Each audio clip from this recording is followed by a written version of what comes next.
Փոխանցում ձախ եզեր, վտանգավոր է Նևեդրով եւ պաշտպանը փակեց գնդակի ճանապարհը առաջին հարվածի ժամանակ էլ Վիլյամ Ռամսը շատ լավ գործեց Վլադիմիր Սանոսյան Հայաստանի հավաքականը կրկին փորձում է մեծացնել ճնշումը վտանգավոր է Խրոմիղ եւ գոլ վերջապես գոլը վայրեջք կատարեց Արենանորդ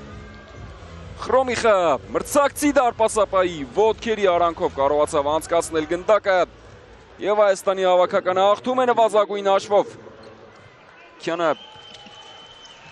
Եվս մեկ արված եւ գոլ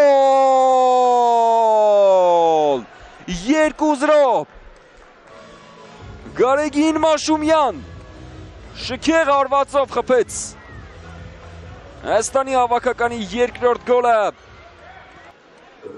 Այս անգամ Վիլյամ Ռամսը ոչինչ անել չկարողացավ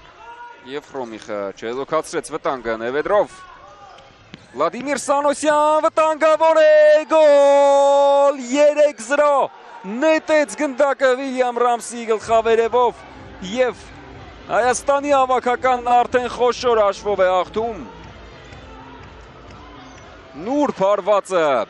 Վլադիմիր Սանոսյանի եւ Հայաստանի հավաքականի ավակն էլ է աչքի ընկնում դարպասի գրավմամբ Չկար կանոնների խախտում այս դրվագում վտանգավոր է եւ Դանիայի հավաքականը կրճատում է հաշվի տարբերությունը Օլիվեր Սիոգորը նարվածեց եւ Ալբերտ Աղաջանովը չկարողացավ փրկել դրությունը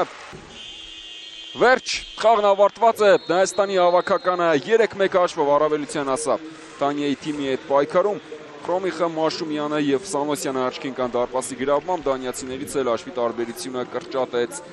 Սիոգորը Շնորհավորում եմ բոլորից այս կարևոր հաղթանակի համար մեր թիմը առջևում շատ պատասխանատու հանդիպում ունի անցկացնելու